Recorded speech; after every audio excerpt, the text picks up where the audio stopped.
Hello students, मैं रवि रंजन आप लोगों का स्वागत करता हूं मैग्नेट ब्रेन्स हिंदी मीडियम में। तो आज हम स्टार्ट करने वाले एक न्यू टॉपिक जिसका नाम है सांख्यिकी। और आप लोगों को पता है सांख्यिकी आपने 9वीं कक्षा में भी पढ़ा हुआ है। भाई 9वीं कक्षा में भी सांख्यिकी पढ़ी थी, लेकिन 10वीं कक्षा में जो हम सांख्यिकी पढ़ेंगे वो 9वीं कक्षा के बाद वाला पोर्शन है।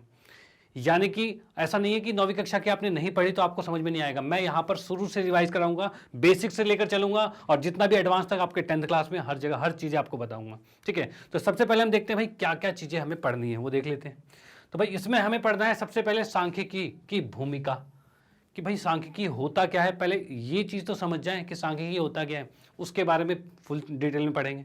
उसके बाद नेक्स्ट पढ़ेंगे भाई हमारे पास मेन 3 टॉपिक हैं जो इस चैप्टर में पढ़ना है, माध्य, बहुलक और माध्यक। ये 3 टॉपिक हैं जिसको बिल्कुल कंफर्म तरीके से पढ़ना है और इसमें से क्वेश्चन बनना ही बनना है।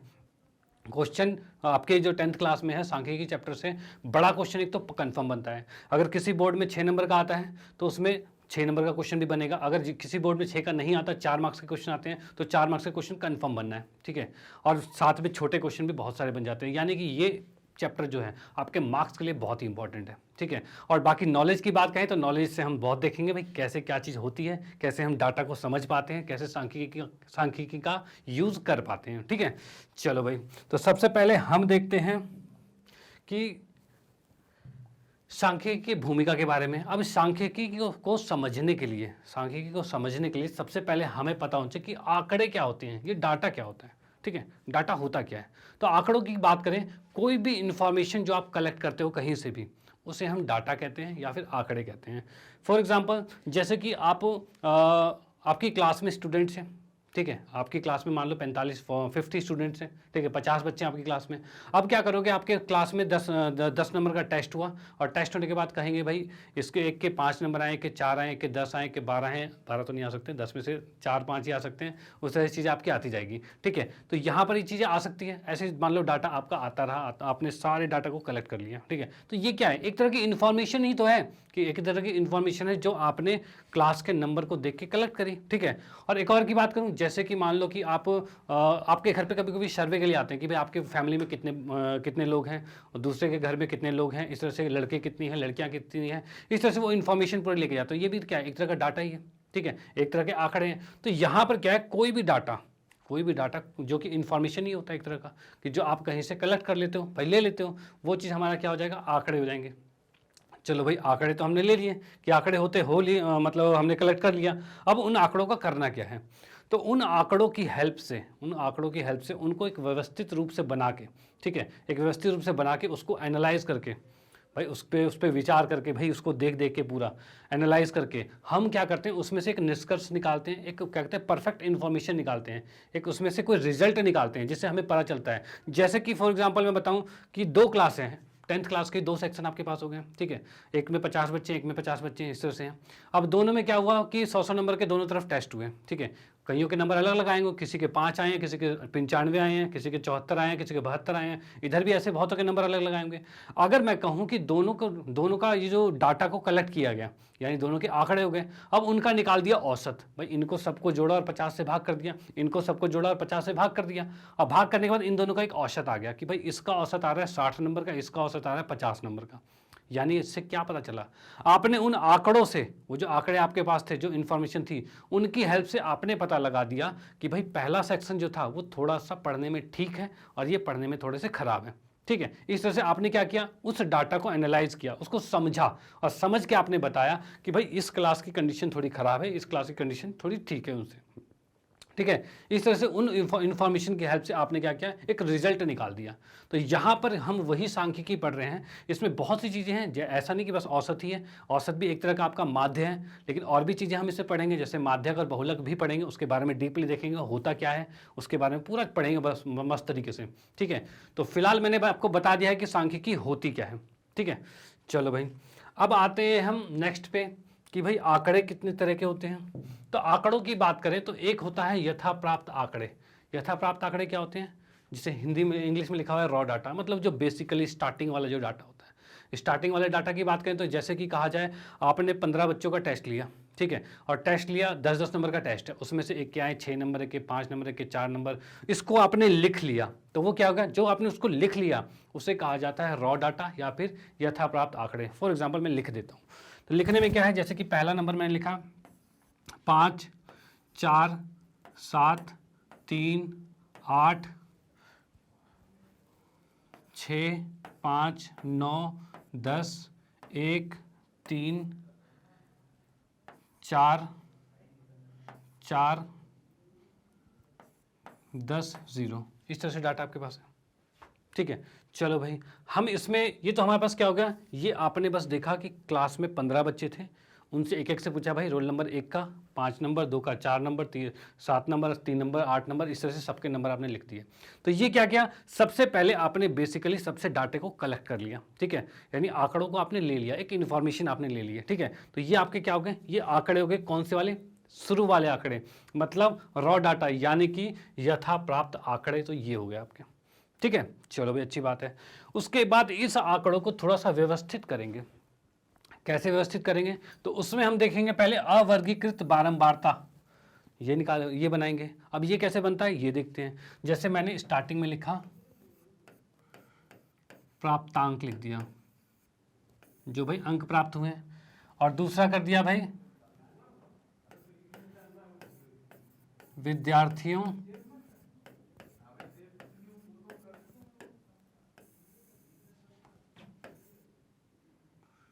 की संख्या। चलो भाई, ये क्या हो गया, प्राप्तांक हो गए और विद्यार्थियों की संख्या हो गई, ठीक है। इसको मैंने मान लिया xi और इसको मान लिया fi, ये इसको मैंने मान लिया, ठीक है। चलो भाई, अब इसमें हम बना देते हैं, इसका एक टेबल बना देते हैं। अब इसको हमने ये पहले लिख लिया कि भाई प्राप्तांक को इधर लिखेंगे और विद्यार्थी की संख्या इधर लिखेंगे। अब प्राप्तांक कितने हैं, तो भाई हमें मालूम है 10 नंबर का टेस्ट है, तो क्या क्या आ सकता है, तो या फिर 0 नंबर आएंगे, या 1 नंबर आएगा, 2 आएगा, 3 आएगा, 4 आएगा, 5 6 7 8 9 या फिर 10, ये नंबर आ सकते हैं, ठीक है।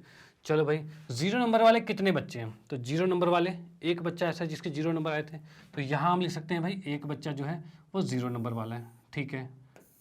इसको मैं इस तरीके से कर देता हूँ कि आपको पता चल जाए, कन्फ्यूज़न ना हो।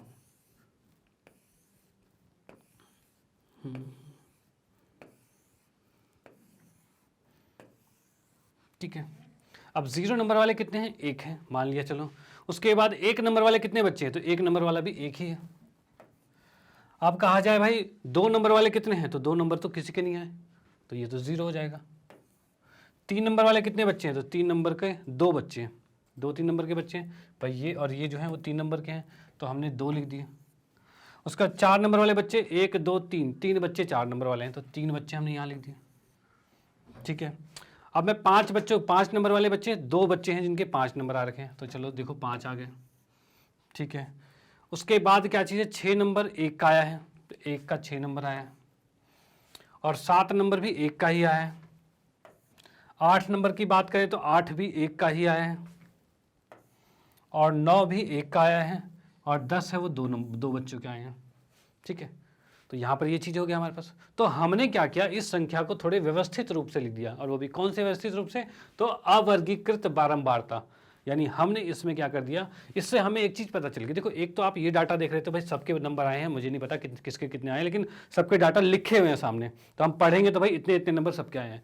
लेकिन यहाँ से आप देख सकते हो कि भाई इसको आंकड़ों को देख के आपसे कहा जाए कि भाई 10 में से 10 कितने बच्चों के आए थे, तो सीधे बोलोगे 10 में से 10 दो बच्चों के आए थे। 7 नंबर कितने बच्चों के आए थे, 7 नंबर एक ही बच्चा था जिसके 7 नंबर आए थे, ठीक है। और वैसे अगर कहे 4 नंबर के क्या कहते हैं, 4 नंबर कितने बच्चों के आए थे, तो 4 नंबर की बात करें, 4 नंबर आया हुआ है 3 बच्चों के, ठीक है। तो यानी हमने क्या किया, इस अवर्गीकृत डाटा में इसको कन्वर्ट कर दिया, ठीक है। इसमें डाटा में हमने कन्वर्ट कर दिया, और इसमें कन्वर्ट करने से क्या होगा, हमें ज़्यादा इन्फॉर्मेटिव लग रहा है, मतलब ज़्यादा इन्फॉर्मेशन दे पा रहा है इसके कंपैरिजन में। क्योंकि ये देखो, ये तो अभी 15 बच्चों के डाटा है। अगर मान लो यही 50 बच्चों का डाटा होता, फिर तो हम नंबर ही नंबर लिख देते बहुत सारे। अब कितने तुम ढूंढोगे, 5 नंबर वाले कितने बच्चे हैं, 10 नंबर वाले कितने हैं, नहीं, वो तो बड़ा मुश्किल हो जाएगा। अब 50 भी छोड़ो, 500 बच्चे हो गए, तो उसमें कैसे लिख पाओगे, नहीं लिख पाओगे। लेकिन 500 बच्चों को जब इसमें लिखोगे तो आप देख पाओगे, हाँ भाई 3 बच्चों के 20 3 नंबर वाले बच्चे 20 बच्चे हैं, तो इसमें क्या है, इसको देख के आप ज़्यादा समझ पाओगे, ज़्यादा एनालाइज कर पाओगे कि भाई अच्छे बच्चे कितने हैं, ख़राब बच्चे कितने हैं, कौन कितने नंबर ला पा रहा है। ठीक है, तो वो हम इससे बहुत अच्छी आसानी तरीके से कर सकते हैं। ठीक है, चलो भाई, एक तो ये हो गया। उसके बाद क्या होता है, उसके बाद होता है वर्गीकृत बारंबारता। मतलब क्या है, इसको और वर्गीकृत कर दिया जाता है। वर्गीकृत मतलब क्या है, अब इसको देखते हैं वर्गीकृत कैसे होता है। चलो मैं इसको करता हूँ इस साइड, चलो मैं न्यू पेज ले लेता हूँ, या फिर इसी को इरेज कर देता हूँ, जिससे यहाँ से आप डायरेक्ट देख पाओगे। चलो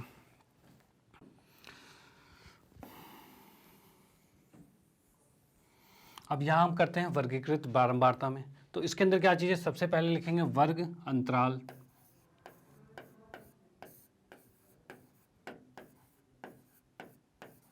जिसको लिखेंगे हम CI, जिसे इंग्लिश में क्लास इंटरवल कहते हैं। ठीक है, उसके बाद आएगा विद्यार्थियों की संख्या, मैं सिर्फ FI लिख देता हूँ क्योंकि उसी को हमने वहाँ साइड में लिखा हुआ है। ठीक है, FI लिख दिया, इसको हमने यहाँ बना दिया। अब देखो वर्ग अंतराल का मतलब क्या है, एक हम इंटरवल बनाएंगे। जैसे कि बात की जाए, ऐसा इंटरवल, ऐसा अंतराल जिसमें कि हाँ वो जिसका मान लगभग बराबर सा हो। जैसे हम कह सकते हैं भाई 0 या नंबर आए चाहे 1 नंबर आए, बात तो एक ही है। ठीक है, 0 आए चाहे 1 आए, भाई लगता है भाई वही हाल है उनका। ठीक है, अब 2 आए हैं या 3 आए हैं, बात तो वही है। तो इनको थोड़ा सा एक क्या कर गया है, एक अंतराल में रखा गया है। ठीक है, अंतराल में रख देते हैं। जैसे कि कह सकता हूँ, मैंने लिख दिया यहाँ पे 0 से 2, 2 से 4, 4 से 6, 6 से 8 और 8 से 10, ये नंबर आ रखे। ठीक है, इस तरह के नंबर आ सकते हैं। अब मैं कह सकता हूँ 0 से 2 याद रखना, जब भी ये जो लास्ट वाला नंबर होता है ना, इसको इंक्लूड नहीं करते हम। ठीक है, यानी 0 से 2 का मतलब है 2 से कम कम वाले की बात हो रही है। यानी 0 से 2 का मतलब है हम इसको ही लेंगे बस। ठीक है, 2 को नहीं लेंगे। अगले वाले में 2 से 4 का मतलब क्या है, 2 और 3 को लेंगे, 4 को नहीं लेंगे, 4 से कम वाले को लेंगे। ठीक है, चलो तो यहाँ पर हम देख सकते हैं 0 से 2 वाले कितने हैं। तो 0 से 2 वाले कितने हैं, तो भाई 2 बच्चे हैं। 2 बच्चे हैं, तो हमने यहाँ पर लिख दिया 2 बच्चे ऐसे हैं जो 0 से 2 वाले हैं। उसके बाद 2 से 4 वाले बच्चे कितने हैं, तो 4 को नहीं लेना, हमें इन दोनों को लेना है। मतलब 0 और 2, इनके भी 2 ही बच्चे हैं। ठीक है, 4 से 6 वाले की बात करें तो 5, 3, 8 बच्चे हैं। ठीक है, 8 बच्चे हैं जो 4 से 6 में आ रहे हैं। और उसके बाद बात करें 6 से 8 वाले, तो 6 से 8 वाले में 6 और 7 की बात करें तो 2 ही बच्चे हैं, तो 2 बच्चे लिख दिए हैं। और 8 से 10 की बात करें, 10 का मतलब यहाँ से 10 से 12 भी लिख लेते हैं क्योंकि आगे भी डाटा आएगा हमारा। 8 से 10 की बात करते हैं तो 8 से 10 की बात करें तो 8 और 9 आएगा, मतलब 2 ही बच्चे हैं। चलो 2 बच्चे हैं। और 10 से 12 की बात करें तो 12 तो नंबर आ नहीं रहा, लेकिन 10 तो आ रहा है, तो 10 से 12 हम अंतराल उसी तरह से लेंगे, 2 2 का अंतराल है, 2 2 का ही लेंगे। ठीक है, तो यहाँ पर कितना आ रहा है, तो ये आ गया हमारे पास 2 बच्चे आ रहे हैं। चलो ठीक है, तो यहाँ से इस डाटा से, मतलब इससे वर्गीकृत बारंबारता से हम समझ पा रहे हैं कि भाई जैसे कि कहा जाए 4 से 6 वाले बच्चे कितने हैं, जो एवरेज बच्चे वो कितने हैं, तो भाई 8 बच्चे हैं।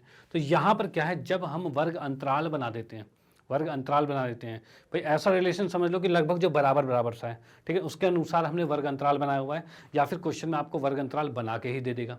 ठीक है, उस अकॉर्डिंग होगा।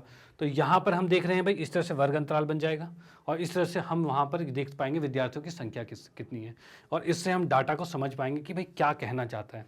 ये जो हमारा रॉ डाटा था, जो यथाप्रत आंकड़े थे, उससे हम क्या एनालाइज कर पाए। तो उसको एनालाइज करने के लिए, उसे समझने के लिए हमें ऐसे में कन्वर्ट करना जरूरी है।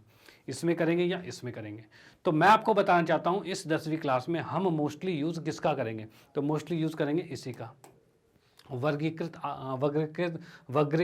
बारंबारता का ही यूज़ करेंगे मोस्टली। ठीक है, इनका यूज़ कम करेंगे। 9वीं कक्षा में आपने इसके बारे में भी पढ़ा होगा, लास्ट में एक क्वेश्चन था 9वीं कक्षा में, कुछ ऐसा हमने बनाया हुआ था, अवर्गीकृत बारंबारता बनाई हुई थी, और हमने उसमें किया था भाई XI लिखा था और FI लिखा था, और यहाँ पर हमने FI XI, हमने उसके बाद नेक्स्ट कॉलम में यहाँ पर FI XI को गुना किया था और फिर सॉल्व किया था, और फाइनली हमने इसका माध्य भी निकाला था। ठीक है, ऐसा हमने 9वीं कक्षा में एक क्वेश्चन था लास्ट में, वो हमने किया हुआ है। ठीक है, चलो कोई बात नहीं, हम वैसे क्वेश्चन दोबारा करेंगे जो भी इस 9वीं कक्षा में 10वीं कक्षा में भी, और करेंगे भी, क्वेश्चन करेंगे, बहुत से क्वेश्चन करने हैं अभी।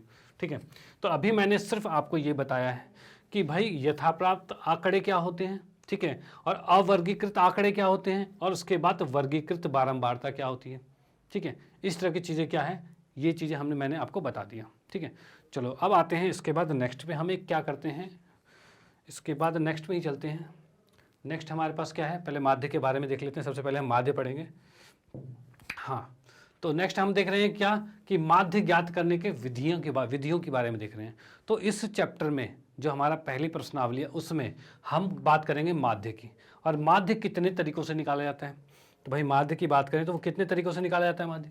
तो माध्य यहाँ पर हमारे पास 3 तरीके हैं। कौन कौन से? एक है आपका प्रत्यक्ष विधि, एक है कल्पित माध्य विधि या पग विचलन विधि।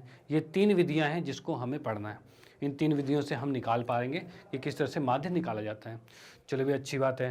तो भाई तुम्हारे मन में ये ना भाई क्वेश्चन आ रहा होगा, सर एक आधा कोई गलत है क्या, या फिर क्यों हम खामखा 3 पढ़ें, 3 पढ़ के क्या फ़ायदा, भाई एक ही पढ़ लेते हैं, 3 क्यों पढ़ें, आंसर तो वही आना है। तो देखो बात ऐसी है, इन 3 विधियों को निकालने के लिए, इन 3 विधियों को बनाया क्यों गया है, वो इसलिए बनाया गया है कि अगर कोई छोटे क्वेश्चन होते हैं, ठीक है, तो वो आप प्रत्यक्ष विधि से कर दो, कोई दिक्कत वाली बात नहीं है, ठीक है ना, वो डायरेक्टली हो जाएगा। लेकिन कोई क्वेश्चन जो बहुत डिफिकल्ट सा आ जाता है, बहुत ज़्यादा डाटा आ जाए, बहुत ज़्यादा डिफिकल्ट आ जाए, उसको अगर आप प्रत्यक्ष विधि से करोगे तो बहुत ज़्यादा कैलकुलेशन बढ़ जाएगी, ठीक है। तो हम उसको क्या करते हैं, कल्पित माध्य से करेंगे या फिर पग विचलन से करेंगे। यानी डिपेंड करता है कि क्वेश्चन कितना ज़्यादा कैलकुलेटिव है, कितना ज़्यादा उसको कैलकुलेशन करना है उसके अंदर। अगर वो आपको दिख जाए, मतलब वो आप उसमें देख ही पाओगे कि जो ज़्यादा कैलकुलेशन करने वाला होगा उसको आप नीचे वाले से ही करो तो बहुत बेस्ट रहेगा, ठीक है। बाकी चीज़ें जो हैं, ये वाली चीज़ है, ये भी ठीक है। जिस जैसे जैसे क्वेश्चन आसान होंगे उस हिसाब से आप इनसे कर लोगे तो और जल्दी हो जाएगा। कि भाई आसान वाले से अगर इससे करना शुरू करोगे तो थोड़ा सा लंबा टाइम लग सकता है। लेकिन मैं आपको सलाह दूंगा मोस्टली आप नीचे वाले का ही यूज़ करो, पग विचलन का ही यूज़ करो तो ज़्यादा आसान रहेगा, ठीक है। लेकिन हम पढ़ेंगे तीनों विधियों को, पढ़ेंगे कि तीनों विधियाँ कैसी और क्या क्या होता है। तो इसके अंदर हम क्या करेंगे, इन तीनों विधियों को किसी एक क्वेश्चन के साथ लेके चलेंगे, और एक क्वेश्चन के साथ लेके चलेंगे जिससे कि क्या होगा, हम समझ पाएंगे कि भाई ये तीनों विधियों का सॉल्यूशन किस तरीके से होता है, ठीक है। चलो भाई आते हैं हम फिर एक एग्जाम्पल पे। उदाहरण नंबर 1 जो हमारा एनसीईआरटी का एग्जाम्पल है। तो इसमें क्या दे रखा है, किसी स्कूल की कक्षा 10वीं के 30 विद्यार्थी हैं, भाई 30 विद्यार्थी हैं, द्वारा गणित के एक पेपर में 100 में से प्राप्त किए गए अंक हैं। अब भाई ये क्या है, 100 में से अंक प्राप्त किए गए हैं, वो लिखा हुआ है यहाँ पे। नीचे एक सारणी में दिए गए हैं, चलो भाई सारणी दी गई, इन विद्यार्थियों द्वारा प्राप्त अंकों का माध्य ज्ञात कीजिए। मुद्दा क्या है, माध्य ज्ञात कीजिए, ठीक है। चलो इसमें से अंक क्या दे रखे हैं भाई, प्राप्तांक दे रखे हैं, जिसको हमने एक्स आई लिया है और ये एफ आई ले लिया, ठीक है। एक्स आई क्या है हमारे पास, तो ये है 10 20, मतलब 10 नंबर कितने बच्चों के आए हैं, तो एक बच्चे के 10 नंबर आए हैं, एक बच्चे के 20 नंबर आए हैं, 3 ऐसे बच्चे हैं जिनके 36 नंबर आए हैं, 36 36 36 मतलब 3 बच्चों के आए हैं, 4 बच्चे ऐसे जिनके 40 40 मार्क्स आए हैं, 3 के 50, 2 के 56, 4 के 60, 4 के 70, 1 का 72, 1 का 80, 2 के 88, 3 का 92 और 1 का 95, इस तरह से आपको दे रखा है, ठीक है। ये डाटा आपको दे दिया, चलो भाई बहुत अच्छी बात है, डाटा दे दिया। अब हमें निकालना है इसका माध्य। तो माध्य कैसे निकालेंगे, तो माध्य निकालने के लिए मैं तुम्हें बताऊं तो हमने ऐसा क्वेश्चन 9वीं कक्षा में भी किया था, तो भाई इस क्वेश्चन को करेंगे तो वो भी रिपीट हो जाएगा, कोई दिक्कत वाली बात नहीं है। अब मुझे एक चीज़ बताइए कि ये कौन सा आंकड़ा है, मतलब कौन से आंकड़े दे रखे हैं, ये क्या ये यथाप्रत आंकड़े हैं कि देखो जैसे कि हमने लिखा हुआ था यहाँ पे यथाप्राप्त आंकड़े थे, अवर्गीकृत बारंबारता थी या वर्गीकृत बारंबारता, ये 3 चीज़ थी। अब मुझे इस बताओ कि ये जो आंकड़ा हमें दे रखा है इसमें ये कौन सा है, ये अवर्गीकृत है कि वर्गीकृत है। तो यहाँ हम देख सकते हैं कि इसमें वर्ग अंतराल तो नहीं है, वर्ग अंतराल नहीं है, और जिसमें वर्ग अंतराल आ जाता है वो होता है वर्गीकृत आंकड़ा। तो ये कौन सा होगा, ये होगा अवर्गीकृत आंकड़ा होगा। तो हम इसे कह सकते हैं भाई अवर्गीकृत आंकड़ा है, ठीक है। चलो तो इसको क्या करते हैं, हम इसको पहले लिख लेते हैं कि किस तरीके से क्या चीज़ है, इसको सिस्टमेटिक तरीके से लिख लेते हैं कि हम ऊपर से नीचे की तरफ हैं। तो हम इसके लिए वाइट स्लाइड ले लेते हैं यहाँ पे।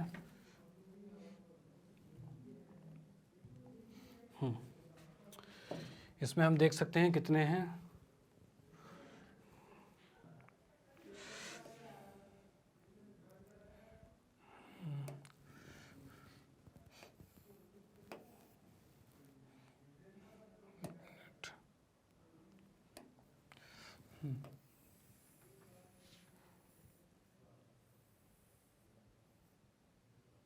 ठीक है।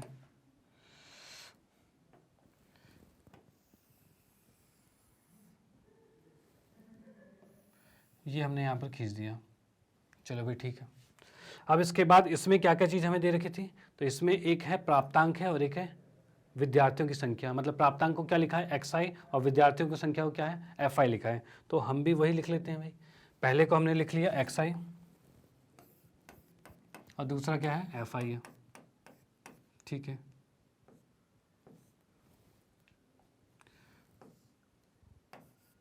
ये चीज़ हो गया। अब इसमें जो जो अंक दे रखे हैं वो हम लिख लेते हैं। कितने हैं 10 20 36 40 50, 10 20 36 40 50 और क्या क्या चीज़ है 56 60 70 72, 56 60 70 और 72, और उसके बाद है 80 88 92 95, 80 88 92 और 95, इस तरह से चीज़ें दे रखी हैं, ठीक है।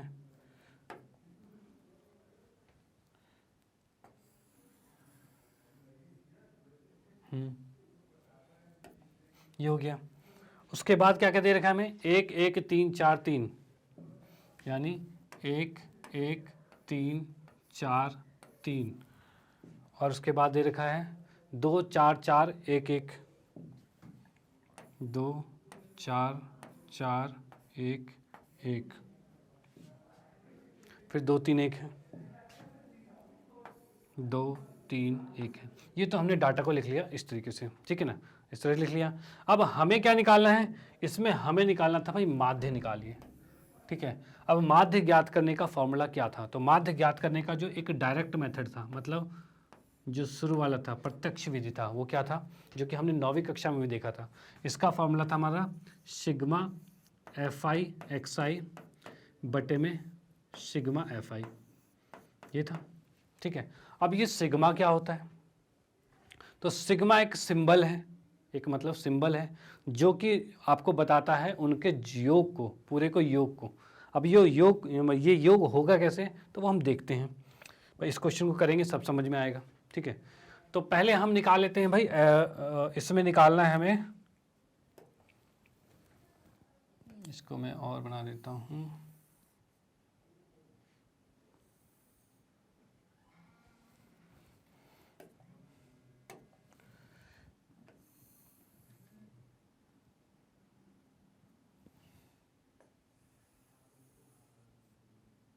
चलो भाई ठीक है, ये आ गया।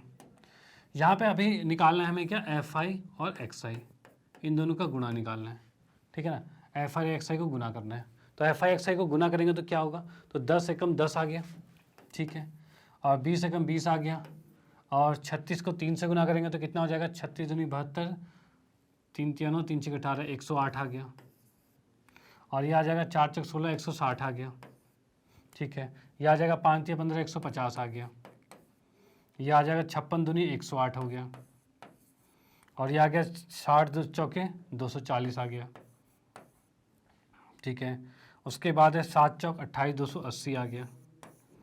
उसके बाद करें 72 एकम 72 आ गया। उसके बाद बात करें 80 एकम 80 आ गया। फिर 88 दूनी 28 दूनी कितना होगा, 88 176, ये हो जाएगा। 92 को 3 से करेंगे 9 3 27, और 3 दूनी 6 276, और 95 को 1 से करेंगे तो ये 95 आ जाएगा, ठीक है। ये चीज़ हमारे पास आ गया, ओके। चलो हमारे पास फॉर्मूला क्या था, फॉर्मूला था भाई हमारे पास माध्य निकालने का, कि हमें करना है समेशन या सिग्मा fi xi और बटे में सिग्मा fi, ये चीज़ है सिग्मा fi xi और सिग्मा fi, ओके बिल्कुल सही है। अब हमें पहले निकालना है सिग्मा fi, और पहले ये मुद्दा है कि सिग्मा क्या होता है। तो सिग्मा की बात करें तो सिग्मा होता है जोड़ना, किसको जोड़ना, तो इस fi के अंदर जितनी भी लिस्ट है पूरी, उसको जोड़ने को क्या कहते हैं, सिग्मा कहा जाता है। जो कि सिग्मा सिंबल है, होता ये समेशन है, ठीक है, सम करना होता है, जोड़ना होता है, ठीक है। तो ये सिग्मा हो रहा है। देखो नॉर्मली क्या होता था, हम जब भी देखते थे 2 + 3 5 कर देते थे, तो ये जोड़ का सिंबल लेते थे, किसके लिए, किसी दो चीज़ों को जोड़ने के लिए, ये जोड़ का सिंबल था, ठीक है।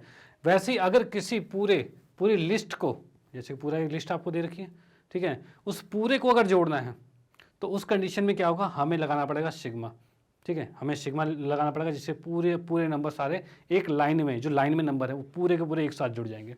इस सिग्मा का मतलब यही होता है। तो अब हम क्या करेंगे, इसमें इसको जोड़ेंगे भाई, कितना हो गया। तो भाई इसका जोड़ आई थिंक दे रखा है हमें, क्वेश्चन में दे रखा था,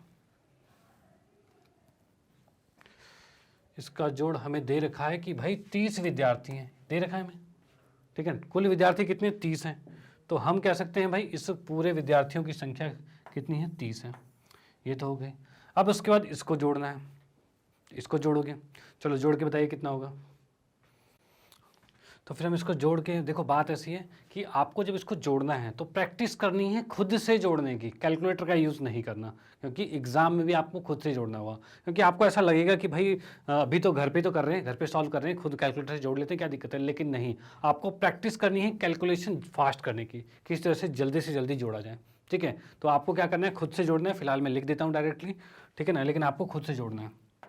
1779 ये आ रहा है, इसको मैं लिख देता हूँ कैसे, ये है हमारा सिग्मा FI और XI है, ठीक है ना। ये पूरा क्या हो जाएगा, ये क्या है, FI XI के गुणांक को, ये जो FI XI का गुणा आया है पूरा, उन सबको जोड़ना है, तो इसके लिए सिग्मा लगा दिया।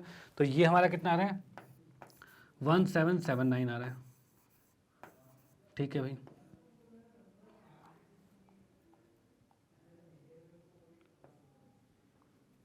वन 1779 आ गया, चलो भाई ठीक है, ये चीज़ आ गया। अब हमें क्या निकालना है, इसका माध्य निकालना है, तो माध्य हम निकाल देते हैं। तो माध्य कैसे होगा, फॉर्मूले में जस्ट जो चीज़ है उसको फॉर्मूले में रख देना है। तो रखा तो क्या हो जाएगा, ये हो जाएगा 1779 और बटे में 30 आ गया। चलो भाई ठीक है, अब इसको भाग कर देते हैं। तो भाग करेंगे तो क्या होगा, 0 से एक पॉइंट आ जाएगा, यानी हम कह सकते हैं 3 6 18 नहीं कर रहा है, 3 5 15 हो रहा है, और बचा 3 9 27 हो रहा है, और पॉइंट में 3 3 9 आ रहा है, इतना आ रहा है, यानी इसका माध्य जो आ रहा है वो इतना आ गया, ठीक है, इसका माध्य इतना आ गया। चलो भाई बहुत बढ़िया। अब मैं आपको बताना चाहूँगा, ये तो हो गया कौन सा, जो अवर्गीकृत आंकड़ा था उसके थ्रू ये क्वेश्चन निकल गया है। लेकिन इसके बाद मैं आपको बताना चाहूँगा भाई वर्गीकृत आंकड़े में इसको कैसे कन्वर्ट करेंगे। तो वर्गीकृत आंकड़े के लिए क्या करेंगे, इसका इंटरवल बनाएंगे। इसका इंटरवल मतलब कि वर्ग अंतराल बनाया जाएगा। इसका वर्ग अंतराल कैसे बनाया जाएगा, तो हम देख पा रहे हैं 100 से 95 तक जा रहा है, ठीक है। तो 100 से 95 तक अगर ये जा रहा है तो यहीं पर मैं इसके साथ में एक बना देता हूँ।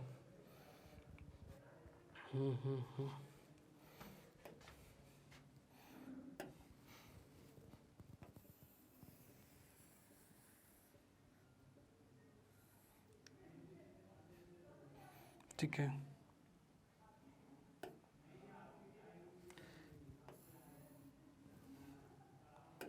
इसमें वर्ग अंतराल मतलब कि हमने कहा था CI कहते हैं वर्ग अंतराल को, ठीक है। अब CI में अगर मुझे इसे कन्वर्ट करना है तो कैसे करेंगे, तो इसमें क्या करना, CI में वैसे डायरेक्ट यहाँ पे नहीं होगा, इसको हम अलग से दूसरे स्लाइड पे करेंगे। वैसे मैं जस्ट यहाँ पे थोड़ा बता देता हूँ कि क्या चीज़ है। ये हमारा क्या होगा, इसको हम जो अंतराल में कन्वर्ट करेंगे तो क्या करेंगे कि भाई पहले हमने कर दिया मान लो 10 से 25, और फिर कर दिया 25 से 40। देखो क्या चीज़ करना है, जब भी वर्ग अंतराल करेंगे तो हम डिफरेंस सेम लेंगे, यानी कि 15 का डिफरेंस लेंगे तो 15 का ही लेंगे। 10 से स्टार्ट किया इसलिए 10 लिखा है यहाँ पे। तो 10 से 25, 25 से 40, और फिर 40 से 55 आएगा, और 55 से 70 आएगा, और 70 से आएगा 85, और 85 से 100। इस तरह का कुछ अंतराल हम बनाएंगे, ठीक है। तो इसको हम क्या करते हैं, नेक्स्ट स्लाइड पे बनाते हैं। तो अगले की बात करें तो अगले वाले पे हम लिख सकते हैं, जैसे कि मैंने इसमें बना दिया है, इसमें फिर से एक स्लाइड हम बना देते हैं पूरी।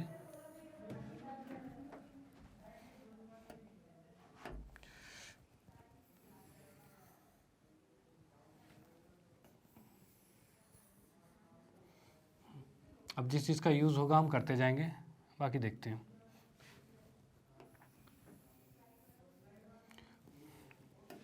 इसमें हमने लिया था वर्ग अंतराल था, ठीक है, और उसके बाद आएगा सीधे FI। अब वर्ग अंतराल की बात करें तो हमने किया था भाई 10 से 25 किया था, और 25 से 40 पे आएंगे, और 40 से 55 आएंगे, और 55 से 70 होगा, और 70 से 85 होगा, और 85 से 100 होगा। ये हमने क्या कर दिया, वर्ग अंतराल बना दिया। चलो भाई ठीक है, इसके नीचे की लाइन हम ऐसे खींच देते हैं, जो हमारी ये लाइन सीधे ऐसे हो गई है। थोड़ा बड़ा बन गया, कोई बात नहीं, एडजस्ट कर लेना, ठीक है। अब यहाँ पर ये चीज़ आ गई हमारे पास। तो अब देखते हैं 10 से 25 वाले कितने हैं। तो 10 से 25 वाले की बात करें तो वो कितने हैं, तो मैं 10 से 25 की बात करूँ तो 10 से 20, 10 और 20 नंबर वाले कितने हैं? तो यहाँ हम कह सकते हैं भाई 2 बंदे ऐसे हैं जो 10 से 25 के बीच में आ रहे हैं, ठीक है। यहाँ हम कह सकते हैं भाई 2 ऐसे हैं जो 10 से 25 के बीच में आ रहे हैं, 1 और 2, 2 ही आ रहे हैं, तो ठीक है हम इसमें 2 लिख देंगे यहाँ पे। यहाँ पर हमने लिख दिया भाई 2, ठीक है। उसके बाद हम बात करते हैं भाई इसमें क्या है, अगला था हमारा 25 से 40, 25 से 40 के बीच में कौन सा है? देखो 40 मैंने कहा था 40 जो भी इस साइड है उसको नहीं लेना, ठीक है ना, वो हम अगले वाले, अगर 40 आता है तो उसको अगले वाले में लेंगे। तो 25 से 40 के बीच में सिर्फ 36 आ रहा है, यही आ रहा है, तो 36 के 3 बंदे हैं, तो हम इसमें कर देंगे 3 लिख देंगे यहाँ पे। उसके बाद 40 से 55 की बात करते हैं, तो 40 से 55 कितने आ रहे हैं? तो 40 से 55 की बात करें तो 40 और 55, 4 3 7 बंदे, 7 लोग आ रहे हैं, ठीक है। तो 7 लोग आ रहे हैं तो इसमें हम 7 लिख देंगे। उसके बाद 55 से 60 की बात करते हैं, तो 55 से 60 की बात करते हैं तो 55 से 60 में क्या होगा? तो 55 से 60 नहीं, 55 से 70 होगा वो, 55 से 70, हाँ 55 से 70 की बात करते हैं तो 55 से 70 में 56 भी आ रहा है और 60 भी आ रहा है, 70 को नहीं लेंगे, तो 56 और 60 में 2 और 3 आएगा, ठीक है, मतलब 6 आ रहे हैं, तो चलो भाई 6 लिख देते हैं हम यहाँ पे। अब करते हैं 70 से 85 के बीच में, 70 से 85 में 70 से 85 मतलब 88 से कम वाले जाएंगे, तो 70 वाला कितने हैं? 4, 72 वाला 1 और ये 1, ठीक है, मतलब ये भी 6 आ रहे हैं, तो हम लिख देंगे इसके अंदर, इसमें लिख दिया हमने 6 आ गए, ठीक है। अब बात करते हैं भाई 85 से 100 के बीच में कितने हैं, तो 85 से 100 की बात करते हैं तो 88 भी उसी में आ रहा है, 92 भी उसी में आ रहा है, 95 भी उसी में आ रहा है, तो यानी 2 3 2 5 और 1 6, 6 आ रहे हैं। चलो भाई इसमें भी हमने 6 लिख दिया यहाँ पे, ठीक है। उसके बाद आता है यहाँ पर निकालेंगे एक्स आई। अब एक्स आई क्या होता है? तो एक्स आई फिलहाल जो हमने क्वेश्चन में देखा था, तो क्वेश्चन में एक्स आई क्या था? तो क्वेश्चन में एक्स आई ये था 10 20 30 इस तरह से था, कोई भी नंबर जो दिए हुए थे हमारे कि एग्जैक्टली नंबर था 10, एक बच्चे के थे, एक के 20 थे, 3 के 36 थे, ये एक्स था हमारा। लेकिन फिलहाल जो देख रहे हैं यहाँ पर एक्स तो हम कंफर्म नहीं कर पा रहे, क्यों? क्योंकि 10 और 25 के बीच में क्या ही है मुझे तो पता ही नहीं है, ठीक है। 10 और 25 के बीच में बहुत सारे नंबर आ सकते हैं, तो लेकिन इसको निकालने के लिए हम निकालते हैं एक्स, और एक्स क्या होता है हमारा? ये होता है वर्ग चिन्ह होता है। इस एक्स आई को लिख सकते हैं वर्ग चिन्ह, ठीक है, जिसको हम एक्स आई लिख रहे हैं यहाँ पे। अब ये एक्स आई कैसे निकलेगा? तो वर्ग चिन्ह निकालने के लिए क्या करते हैं हम? इन दोनों को जोड़ते हैं और बटे में 2 करते हैं। यानी हमने क्या किया? हमने 10 और 25 को जोड़ा और बटे में 2 कर दिया। अब 10 और 25 कितना होगा? 35/2 होगा, और जिसे हम कह सकते हैं 17.5, ठीक है।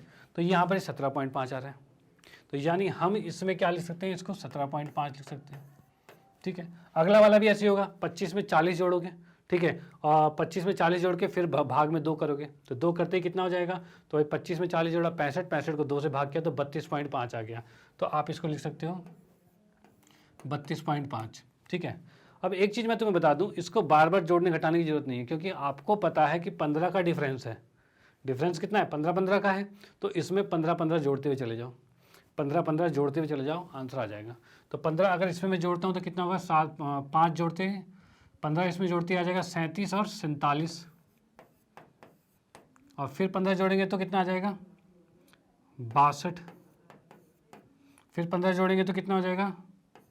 77.5, और इसमें 15 जोड़ेंगे तो कितना हो जाएगा? 5 7 5 12 82 और 92.5, ये चीज़ हो गया।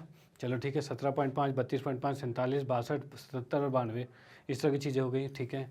अब उसके बाद आता है, देखो फार्मूला हमारा माध्यक का, माध्य का फार्मूला क्या था? तो माध्य का फार्मूला था हमारा, जो हमारा एफ आई एक्स आई बटे में सिग्मा एफ आई एक्स आई बटे में सिग्मा एफ आई था, ठीक है ना, जो कि हमारा प्रत्यक्ष विधि था, प्रत्यक्ष विधि यही था हमारे पास, ठीक है। हमने ये कर दिया, अब हमें चाहिए एफ आई एक्स आई, तो हम क्या करेंगे? एफ आई और एक्स आई को गुना करेंगे, तो हम यहाँ निकालेंगे एफ आई गुने में एक्स आई, ये निकाला। अब इसको गुना करते ये कितना आ रहा है? तो ये आ रहा है 35 आ रहा है, इसको गुना करोगे तो कितना आ जाएगा ये? तो ये आ जाएगा 3 3 9 3 दूनी 6, 3 3 9 90 96 97 97.5 आएगा, ठीक है।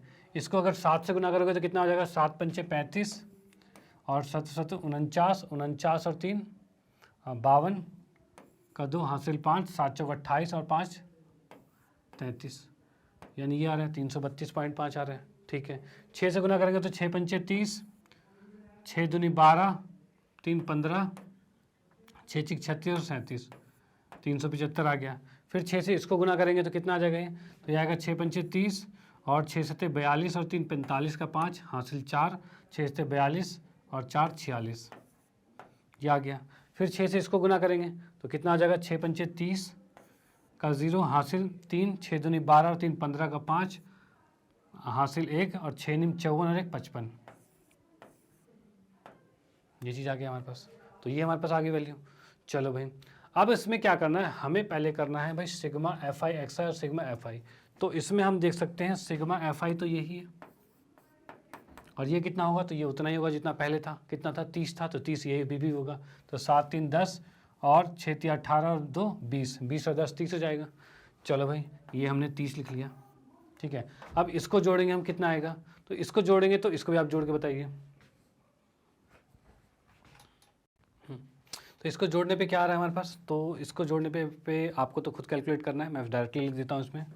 तो ये इसमें सिग्मा एफ आई एक्स आई ये है बराबर में 1860, ये चीज़ आ गया आपके पास। ठीक है, चलो अब इसको हम डायरेक्ट फार्मूले में लिखेंगे। जो हमारा प्रत्यक्ष विधि से कर रहे हैं तो सीधे फार्मूले में जाएगा, और फार्मूले में हमारे पास आ रहा है 1860 बटे में 30 आ रहा है। ठीक है, अब इसको हम भाग करते हैं तो भाग में 0 से 0 कट गया, और 3 6 18, 3 दूनी 6 यानी कि 62 आ रहा है। अब पिछली बार जो हमने निकाला था वो 59.3 आया था, इस बार 62 आया, यानी लगभग बराबर आ गया। ठीक है, ऐसी कंडीशन में क्या होता है, एग्जैक्ट आंसर नहीं आता, थोड़ा लगभग में आंसर आता है, लेकिन जो भी आया वो बराबर आया। ठीक है, अब इसके बाद हम करेंगे बाकी के 2 और मेथड है जो कल्पित विधि है। ठीक है, इसको ये करेंगे, उससे भी सॉल्व करेंगे, उसमें भी आपका सेम आंसर ही आएगा। ठीक है, चलो अब आप इसको नोट कर सकते हो, जो कि ये आपका हो गया प्रत्यक्ष विधि। उसके बाद हम करेंगे कल्पित विधि में। तो कल्पित विधि में एक्स्ट्रा क्या क्या होता है, चलो आप इसको नोट कर लीजिए पहले। तो इसमें बात है नेक्स्ट कल्पित विधि में, तो मैं इसको इरेज कर देता हूँ। तो ये हमारा आ रहा है कल्पित विधि।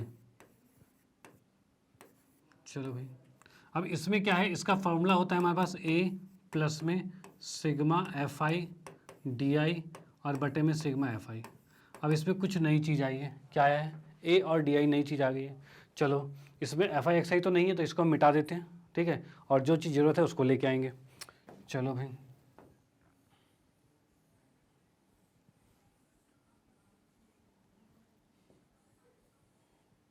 ये हमने मिटा दिया है। ठीक है, और इसको हमने लिख दिया डी आई। अब ये डी आई निकलता कैसे, तो डी आई निकलने के लिए सबसे पहले हमें इसमें ए निकालना पड़ेगा। तो ए के लिए क्या है, तो इसमें ए जो एक्स आई आप हमारे पास होता है, वर्ग चिन्ह होता है, इसमें हम क्या करेंगे, इसके बीच वाले को निकल लेंगे। बीच वाला क्या हो जाएगा, हमारा ए हो जाएगा, इसको हमने ए मान लिया। और डी आई निकालने का फॉर्मूला हमारे पास होता है, ये हो जाएगा तुम्हारे पास ए माइनस में, सॉरी ए नहीं, एक्स माइनस में ए आएगा, इस तरह से होता है। डी निकालने का फॉर्मूला है एक्स आई माइनस में ए होता है। ओके, चलो भाई, तो हम इस अकॉर्डिंग अगर माइनस करते हैं तो 17.5 में से 47.5 जाएगा। इसमें से इसको माइनस कर देते हैं, माइनस करते हैं कितना बचेगा, तो ये बच गया भाई -30। इसमें से इसको माइनस करोगे तो -15, इसमें से खुद को माइनस करोगे तो 0 आएगा। ठीक है, अब क्या कर रहे हैं हम, इसमें से इसको माइनस कर रहे हैं, तो 62.5 में 47 जाएगा, तो ये भी 15 आएगा। देखो क्या चीज़ है, ये डी आई में होता कैसे है, सब जगह आपको माइनस करने की ज़रूरत नहीं है। आप क्या करो, जो भी ए था आपके पास उसके सामने लिखा 0 और नीचे 15 भी, जो भी आपका डिफरेंस है, डिफरेंस कितने का है, 15 का है, तो 15 का पहाड़ा लिख दो। 15 30 और यहाँ 15 का पहाड़े में ये तो 45 आएगा ना, तो यहाँ हम 45 लिखेंगे। क्या हो रहा है, 45 लिखेंगे। ठीक है, 15 के पहाड़े के हिसाब से करेंगे, 0 15 30 45 चलेगा, क्योंकि यहाँ से देखो 92.5 में 47.5 घटाएंगे ना तो 45 ही आएगा। तो यहाँ पर देख लेना, जैसे ही आपको डी निकालना है, आसान तरीका क्या है कि जो ए है उसके सामने लिखा 0 और जो जितना डिफरेंस दे रखा है, जितना अंतर दे रखा है, उतने के पहाड़ा नीचे चलेगा प्लस में, ऊपर चलेगा माइनस में। ठीक है, हमेशा यही आना है, जब तक अंतर हर किसी का सेम रहेगा तब तक यही आएगा। ठीक है, और मोस्टली में यही होता है। चलो भाई, ये हमारे पास आ गया डी आई। अब हमारे पास ए भी है और डी आई भी है, चाहिए क्या हमें, हमें चाहिए एफ आई डी आई चाहिए, तो एफ आई डी आई भी निकाल लेते हैं। उसके लिए एक कॉलम और बनाना पड़ेगा।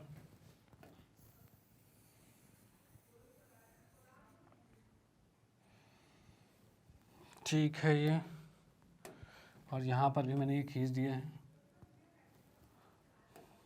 और ये आ गया आपके पास एफ आई और डी आई।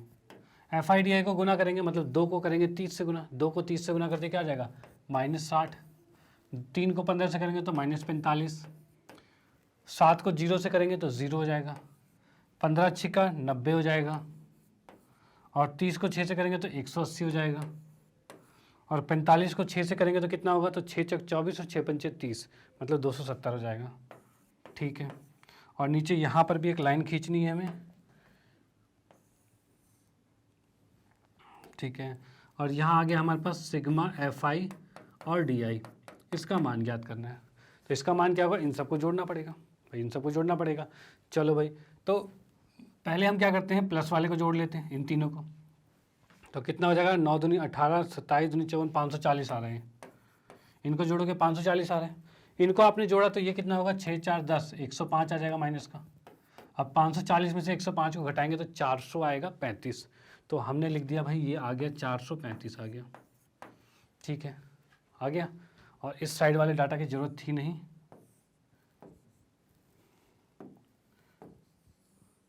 इसको मैंने जस्ट मिटा के लिख दिया है। ठीक है, अब हमारे पास आ गया एफ आई डी आई कितना आ गया, 435 आ गया। इसको नॉर्मली भी आप जोड़ सकते हो, कोई दिक्कत नहीं है। चलो ठीक है, अब यहाँ पर इसमें हम फार्मूले में लिखेंगे तो ए कितना आ रहा है हमारे पास, तो ए आ रहा है 47.5, लिख दिया हमने 47.5, प्लस में एफ आई डी आई कितना आ रहा है, 435 है, 435 लिख दिया, और सिग्मा एफ आई की बात करें तो एफ आई कितना आ रहा है हमारे पास, तो 30 आ रहा है, तो हम इसको 30 लिख देंगे। ठीक है, इसको अगर हम सॉल्व करते हैं तो ये आ रहा है 47.5, और प्लस में 3 से इसको भाग करेंगे तो 3 से भाग करने पे कितना आ रहा है ये, तो ये आ रहा है हमारे पास 3 एकम 3, और 3 चौक 12, और 3 पचे 15, 14.5 आ रहा है। ठीक है, इसको हम भाग करेंगे तो 14.5 आ जाएगा। ठीक है भाई, अब इसके बाद क्या करेंगे भाई, 14.5 तो आ गया। अब इसके बाद इसको जोड़ देंगे, जोड़ने से कितना आ रहा है, 7 4 11 62 आ गया। क्या पिछली बार भी हमारा आंसर 62 ही आया था, तो हाँ भाई बिल्कुल 62 ही आया था। तो यहाँ पर हमने कौन सा विधि क्या है, कल्पित विधि से सॉल्व कर दिया इसको। ठीक है, कल्पित विधि से सॉल्व हो गया, तो यहाँ पर 62 आंसर आएगा। तो आपको ये समझना चाहिए भाई कल्पित विधि में एक्स्ट्रा क्या था, तो एक्स्ट्रा ये था कि फॉर्मूले में ए और डी आ गया था। और वो ए और डी निकला कैसे, तो देखो शुरू का डाटा तो सेम था, सी आई सेम था, एफ आई सेम था, एक्स आई सेम था, सेम। डी आई निकालने के लिए हमने क्या किया, इसके एक्स आई में से बीच वाले नंबर को किसी को ए मान लिया, और हमने डी आई कैसे निकाला, उस ए के सामने 0 रखा, और जितने का डिफरेंस था उतने का पहाड़ा नीचे प्लस में ऊपर माइनस में लिख दिया बस। फॉर्मूले में चाहिए एफ आई डी आई, तो हमें भी एफ आई डी आई निकालना पड़ेगा, तो एफ आई और डी आई को गुना कर दिया, गुना करके ये आ गया, उसका समेशन इतना आ गया, उसका सिग्मा हमने निकाले इतना आ गया। अब इसको फॉर्मूले में रख दिया है बस, ए का मान हमें पता था वो रख दिया, एफ आई डी आई पता था वो रख दिया, एफ आई पता था 30 वो रख दिया। इसको सॉल्व करके हमने 62 निकाल लिया। ठीक है, चलो आप इसको नोट कर सकते हैं। फिर हम आते हैं इसके नेक्स्ट वाले विधि से। तो अब आते हैं हम नेक्स्ट पग विचलन विधि को। तो पहले हम लिखते हैं पग विचलन विधि का फॉर्मूला। तो भाई पग विचलन विधि का फॉर्मूला क्या था, उसी अकॉर्डिंग हम पूरे डाटा को बना देंगे। तो यहाँ पर हमने लिखा पग विचलन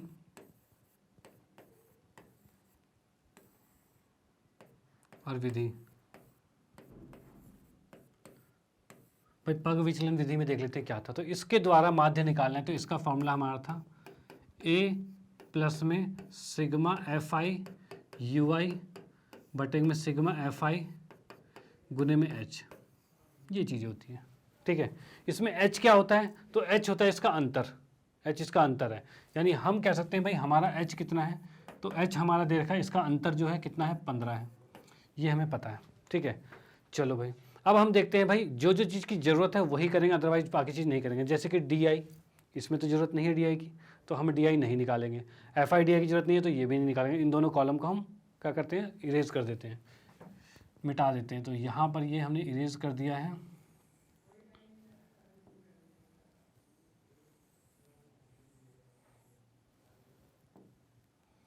चलो भाई ये हो गया। अब क्या करेंगे, इसमें भी ए हम वैसे ही निकालते थे जैसे पिछली बार निकाला था, तो ए हमारा ये हो गया। इसके बाद यहाँ निकालेंगे हम यू वाई। अब यू वाई कैसे निकलता है, तो यू वाई निकालने के लिए मैं कहूँ तो ये क्या होता है, तो एक्स आई माइनस में ए बटे में एच होता है। ठीक है, एक्स आई माइनस में ए बटे में एच हो गया।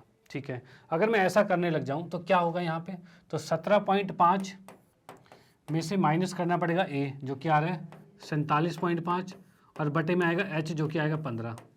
इसको जब हम घटाते हैं तो घटा के कितना आ रहा है, तो ये आ रहा है -30 और बटे में 15 है जो कि कट के कितना आ जाएगा, -2 आएगा। ठीक है, इसको जब माइनस करेंगे तो -15 आएगा और बटे में 15 मतलब -1 आएगा। ठीक है, यानी -2 आ रहा है, -1 आ रहा है और फिर ये 0 आएगा।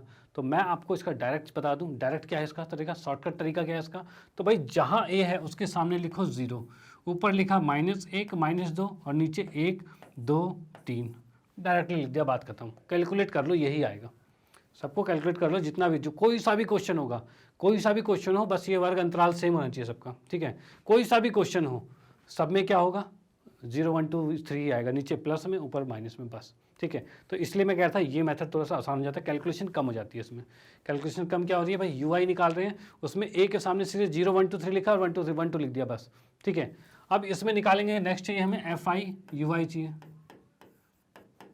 इसको गुना किया, अब देखो गुना करना और आसान हो रहा है, 2 दूनी 4 -4 हो गया, 3 एकम 3 -3 हो गया, ये 0 हो गया, 6 एकम 6 हो गया और 6 दूनी 12 हो गया और 6 तिया 18 हो गया, ये चीज़ आ गई। और यहाँ पर हमें ये तो नहीं निकालना था, इसमें निकालना है हमें एफ आई यू आई निकालना है। तो इसको जोड़ना तो और आसान हो गया, पिछली बार थोड़ा सा बड़ा जोड़ था, उससे पिछली बार तो सबसे ज़्यादा बड़ा जोड़ था। ठीक है ना, इसमें हमें क्या करना है, हम डायरेक्ट जोड़ सकते हैं। कैसे, 4 3 7 है, 6 में से क्या कहते हैं, इनको जोड़ेंगे, 18 और 12 कितना हो रहा है, 30 और 6 36, 36 में से 7 गया तो 36 में से 7 जाएगा तो हमारा आ जाएगा 29, तो ये आ गया 29। चलो ठीक है, 29 आ गया। अब हमें निकालना है ये फॉर्मूले को, मतलब इस फॉर्मूले में इसको डाल देते हैं और आंसर निकाल देते हैं। तो मीन का फॉर्मूला क्या आ जाएगा, माध्य का, ए कितना है, तो ए हमारा 47.5 प्लस में सिग्मा एफ आई यू आई कितना है 29, तो लिखा 29 लिख दिया। ठीक है, और नीचे कितने गुने में कितना है, तो गुने में है 15 और बटे में हमें दे रखा है 30, ये दे रखा है। ठीक है, इसको हम अगर हम करते हैं तो 15 दूनी 30 कटेगा ही और 2 से इसको भाग करेंगे तो कितना हो जाएगा ये, तो 47.5 प्लस में 29 को 2 से भाग कर दिया कितना आ जाएगा, 14.5 आ जाएगा। अब इसको जोड़ लो भाई, इसको जोड़ोगे तो क्या आएगा, इसको जोड़ते हमारा आंसर आ रहा है 62, इसको जोड़ते क्या आ गया, 62 आ गया। तो भाई हो गया आंसर। यानी हमने देख लिया, हमने तीनों विधियों से क्वेश्चन को सॉल्व कर लिया और सॉल्व करते हमने बता दिया भाई तीनों विधि में सेम आंसर आ रहा है, कितना, 62 आ रहा है। ठीक है, तीनों विधि का कंफर्म। चलो आप इसको नोट कर सकते हो। ओके, तो इसको हम इरेज करते हैं और आते हैं फिर नेक्स्ट क्वेश्चन पे।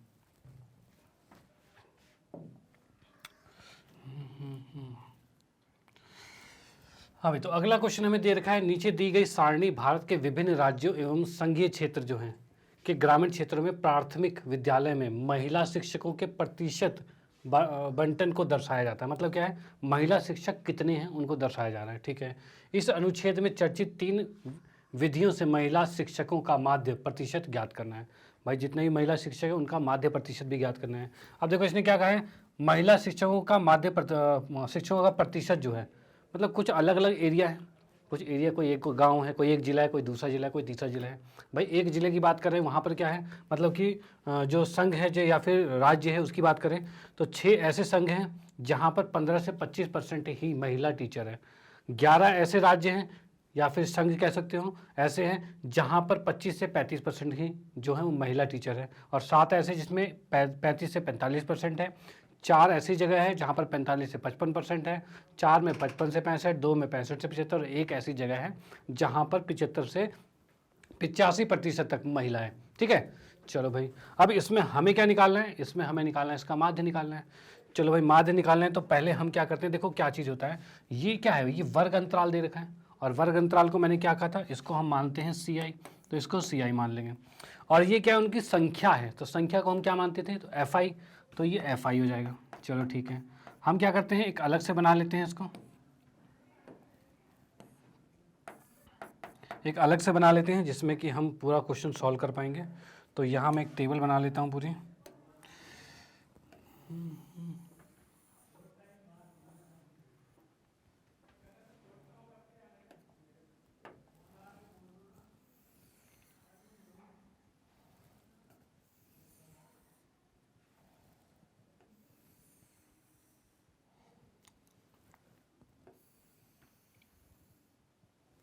ठीक है भाई, अब क्या क्या डाटा दे रखा है, 15 से 25, 25 से 35, इस तरह से 10-10 का गैप दे रखा है। तो हम 10-10 के गैप में नंबर लिख लेते हैं। तो भाई क्या है, ये हमारे पास CI दे रखा है जो कि है 15 से 25, 25 से 35, 35 से 45, 45 से 55, 55 से 65 और 65 से 75 और कहाँ तक जा रखा है ये, और 75 से 85 तक जा रखा है से ठीक 85। चलो भाई बहुत अच्छी बात है, इसमें हम नीचे लाइन खींच देते हैं। उसके बाद इसने दे रखा है भाई संख्या कितनी दे रखी है, 6, 11, 7, 4, 6, एक मिनट, 6, 11, 7, 4 और दे रखा है हमें 4, 2, 1। चलो ठीक है, 4, 2, 1 ये हमें दे रखा है और ये हमारा FI था। ठीक है भाई, इसके बाद हमें क्या निकालना होता है, XI निकालना होता है, वर्ग चिन्ह निकालना होता है। और ये कैसे निकालेंगे हम XI, तो ये निकालते हैं हम भाई, इन दोनों को जोड़ते हैं और बटे में 2, 15 और 25 को जोड़ा 40 और 40 बटे में 2 20, या फिर ऐसे निकाल लो, या फिर इनके बीच की संख्या, इनके बीच में क्या है 15 और 25 के बीच में 20 ही तो आएगा। ठीक है, तो भाई वैसे निकालो चाहे ऐसे निकालो, तो हम क्या करते हैं जोड़ के और बटे 2 ही कर लेते हैं। 15 और 25 को जोड़ा 40 और 40 बटे 2 20। चलो ठीक है, हमने लिखा 20। अब हमें मालूम है 10-10 का गैप है, तो सब में 10-10 का गैप, इसमें 10-10 का गैप करते जाएंगे। मतलब 20 के बाद 30, 40, 50, 60, 70 और 80 ये आ गया।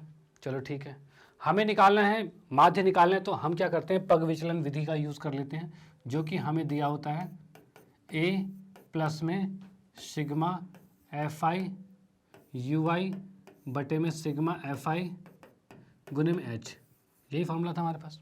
ठीक है, अब जो जो चीज़ें वो चीज़ देख लेते हैं। देखो पहले हमें निकालना है भाई A निकालना है और UI भी निकालना है। तो पहले मैं UI निकाल लेता हूँ। तो UI कैसे निकलेगा, UI के लिए एक लाइन और खींच देते हैं बीच में।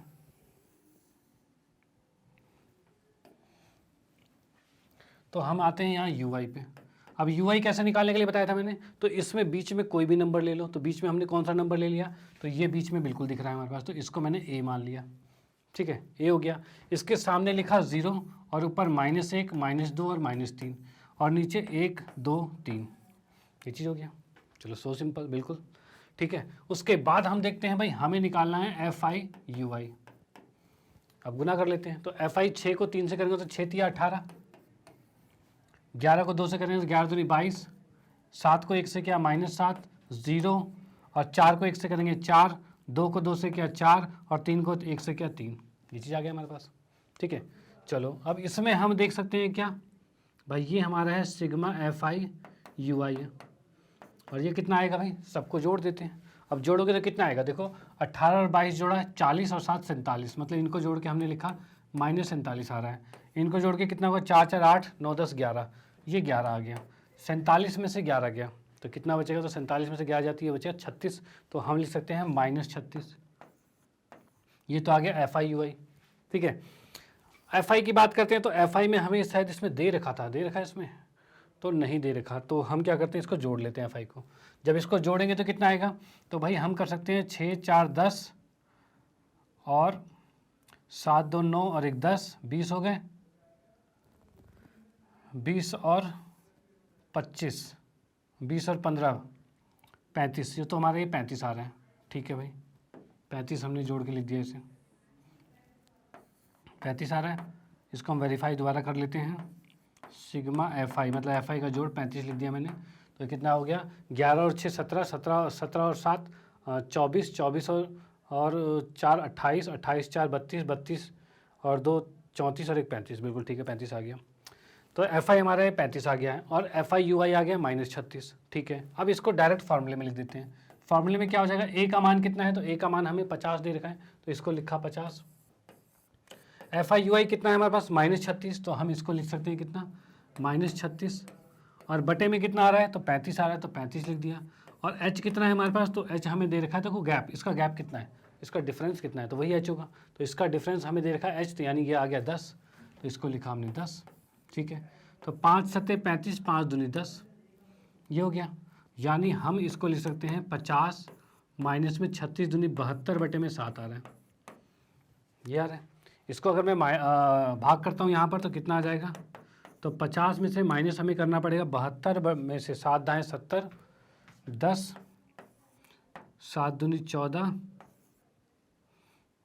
7 56, लगभग इतना आ रहा है। यानी इसको अगर मैं माइनस करता हूँ तो ये हमारे पास आ रहा है 39, 39 पॉइंट में 72 आ रहा है, ये हमारा माध्य आ गया इसका, ठीक है, ये हमारा माध्य निकल गया। तो यहाँ से हम डायरेक्टली बहुत इजीली तरीके से कर सकते हैं, जिसमें ज़्यादा कैलकुलेशन नहीं होगी। तो आप पग विचलन विधि से करोगे तो ये बिल्कुल डायरेक्टली कोई, बस ये है कि फार्मूला थोड़ा सा बड़ा लगता है भाई। जो तुम्हारा शुरू वाला मेथड था उसमें क्या था, जो प्रत्यक्ष विधि थी, प्रत्यक्ष विधि में आप डायरेक्ट देख रहे थे भाई, मीन का फॉर्मूला आ रहा था सिग्मा FI XI बटे में सिग्मा FI था। अब इसका फॉर्मूला तो छोटा था, फॉर्मूला तो उसका छोटा है, लेकिन जब उसको करने बैठोगे तो वो थोड़ा सा लेंथी पड़ जाएगा, मतलब कैलकुलेशन बहुत बढ़ जाएगी उसमें। इसमें क्या है, फॉर्मूला बड़ा लग रहा है, लेकिन कैलकुलेशन क्या है, मुझे ज़्यादा गुना करने की जरूरत ही नहीं पड़ी। ज़्यादा से ज़्यादा 22 और 22 आ रहा है या 18 आ रहा है, इससे या तो जब जा ही नहीं रहे हो, ठीक है। लेकिन उसमें आपका गुना बहुत ज़्यादा हो जाता, ठीक है। तो हम इसमें पग विचलन विधि से करें तो ज़्यादा बेटर रहेगा। चलो भाई, आप इसको नोट कर सकते हो। उसके बाद हम आते हैं फिर नेक्स्ट क्वेश्चन पे।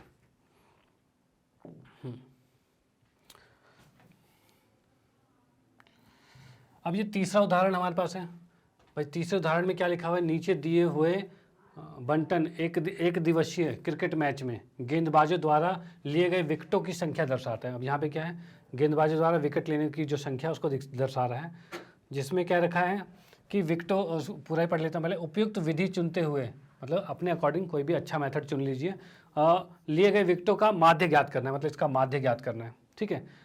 और यह माध्य क्या सूचित करता है और ये माध्य क्या सूचित कर रहा है वो भी बताना है। अब यहाँ पर देखो, इस डाटा को देख के हम क्या देख रहे हैं कि भाई विकेटों की संख्या मतलब और गेंदबाजों की संख्या, यानी 7 गेंदबाज तो ऐसे हैं जो कि 20 से 60 के बीच में विकेट ले चुके हैं, ठीक है। 5 गेंदबाज ऐसे हैं जो 60 से 100 के बीच में हैं। 16 गेंदबाज ऐसे हैं जो 100 से 150 विकेट ले चुके हैं। 12 गेंदबाज ऐसे हैं जो 150 से 250 विकेट ले चुके हैं। और 2 गेंदबाज ऐसे हैं जो 250 से 350 विकेट ले चुके हैं। और 3 गेंदबाज ऐसे हैं जो 350 से 450 तक के विकेट ले चुके हैं, ठीक है ना। ऐसे ऐसे अलग अलग गेंदबाज हैं भाई। ये बहुत एक्सपीरियंस होल्डर है, तभी इसने ज़्यादा विकेट ले लिया। ये नया नया आया होगा गेंदबाज, इसलिए इसने अभी कम विकेट ले रखे हैं, ठीक है। चलो, अब इसका निकालना है माध्य, तो हम इस टेबल को पहले बना लेते हैं। तो टेबल को बनाने के लिए मैं क्या करता हूँ, इसमें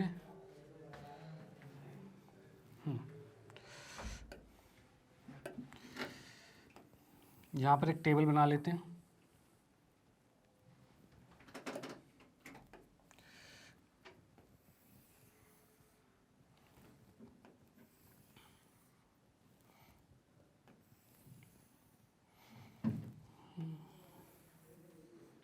चलो भाई, ये चीज़ें हो गई हैं और ये चीज़ मैंने लिख ली यहाँ पे, ठीक है। अब इसमें देखो क्या है, विकेटों की संख्या, तो ये क्या दर्शा रहा है, ये आपको एक अंतराल दर्शा रहा होगा, ठीक है। ये आपको अंतराल दर्शा रहा है। कैसा अंतराल दर्शा रहा है कि भाई वर्ग अंतराल है, तो वर्ग अंतराल को क्या कहते थे हम, CI कहते थे। चलो ठीक है। इसमें क्या कहते हैं, गेंदबाजों की संख्या है, तो गेंदबाजों की संख्या क्या आ रही है, तो गेंदबाजों की संख्या 7, 5 ये आ रही है, मतलब इसको हम FI कहते थे। चलो भाई ठीक है, FI कहते थे। अब हम आ जाते हैं इसमें, यानी पहले वाले को लिखा मैंने CI, पहले वाले को लिखा CI और दूसरे वाले को लिखा वर्ग ये तो वर्ग अंतराल हो गया और ये FI हो गया जो संख्या थी। अब CI के अंदर क्या क्या चीज़ें हैं भाई, 20 से स्टार्ट है, 20 से 60, 60 से 100, 20 से 60 है, 60 से 100 है, 100 से 150 है और 150 से 250 है और 250 से 350 और 350 से 450। ये चीज़ आपके पास आ गया यहाँ पर, ठीक है। अब इसमें गेंदबाजों की संख्या जो है वो कितनी है, 7 5 16 12, 7 5 16 12 और 2 और 3, ये चीज़ हमारे पास ये था 7 5 16 12 2 3, ठीक है, ये चीज़ हमारे पास आ गया।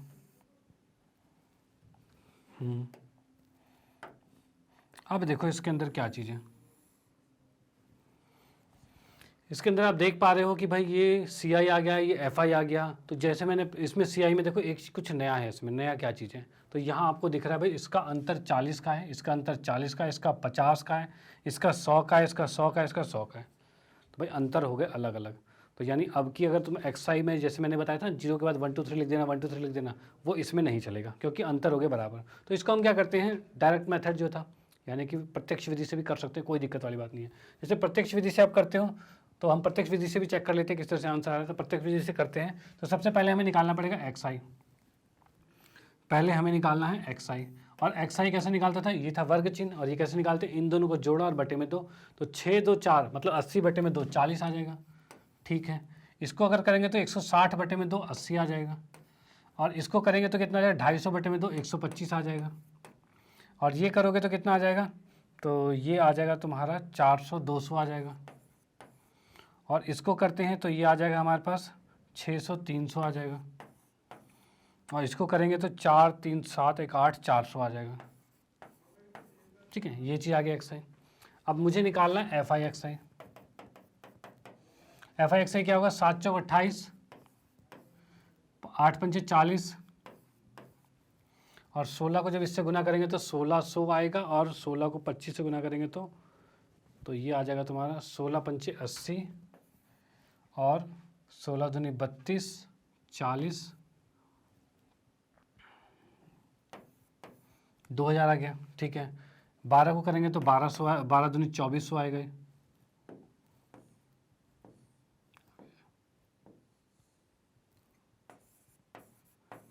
2400 आ गया, ठीक है। 3 दूनी 600 आएगा, और 4 तिया 1200 आएगा, ठीक है। ये एफ आई एक्स आई आ गया, ओके। चलो अब हम इसको करते हैं, इसमें क्या थी कैलकुलेशन हम कम में भी चल गया क्योंकि इसमें डायरेक्ट बड़े बड़े एक जैसे कैलकुलेशन थे, ठीक है ना, वो नॉर्मली चल गया। अब इसको अगर मैं जोड़ता हूँ तो जोड़ने में क्या आ जाएगा, तो सिग्मा एफ आई एक्स आई कितना होगा, तो सारे जीरो पहले जोड़े तो 0 आएगा, फिर उसके बाद 8 ही आ रहा है, चलो ठीक है। फिर 4 2 6 4 10, और 10 6 16 17 18 का 8 हासिल 1 चला गया, और एक जाते 2 1 3 2 5 और 1 6, इतना आ गया है 6880 आ गया, ठीक है। इसको अगर जोड़ते हैं तो ये कितना दे रखा है हमें, तो सिग्मा एफ आई की बात करें तो ये हमें दे रखा है 7 3 10, चलो 7 5 12 12 24, और 24 और 16 हो जाएगा 30 40 40 और 45, ये 45 आ गया, ठीक है। चलो भाई अब अगर मुझे माध्य निकालना है तो माध्य का फॉर्मूला क्या आ गया, तो सिग्मा एफ आई एक्स आई बटे में सिग्मा एफ आई आ जाएगा, ठीक है, ये आ गया। इसको अगर सॉल्व करते हैं तो ये कितना आंसर आ रहा है, तो ये आंसर हमारा आ रहा है 6880 बटे में कितना आ रहा है 45 आ रहा है। तो भाई इसको कर दो भाग। अब भाग कैसे करेंगे, तो हम कह सकते हैं भाई पहले 5 से काट देते हैं, तो 5 से काटेंगे तो 5 निम 45 होगा, और 5 से इसको काटेंगे तो 5 एकम 5 5 तिया 15 5 सत्ते 35 5 6 30, इतना आ रहा है, मतलब 1376 बटे में 9 आ रहा है, ठीक है। इसको अगर हम भाग करते हैं तो भाग करने में कितना आएगा, तो 9 एकम 9 4 बचा, 9 पचे 45 2 बचा, और 9 दूनी 18, और बचा 8 9 निम 81, लगभग इतना आ रहा है, ठीक है। लगभग आपका माध्य इतना आ गया, तो ये आपका आंसर हो जाता है, ठीक है। तो यहाँ पे हमने डायरेक्ट मेथड से कर लिया। डायरेक्ट क्या है आपका, जो कि क्या है एक्स, जो आपका एफ आई एक्स आई, और बटे में सिग्मा एफ आई आ रहा है, ठीक है। चलो आप इसको नोट कर सकते हो, और फिर आते हैं हम इसके आगे।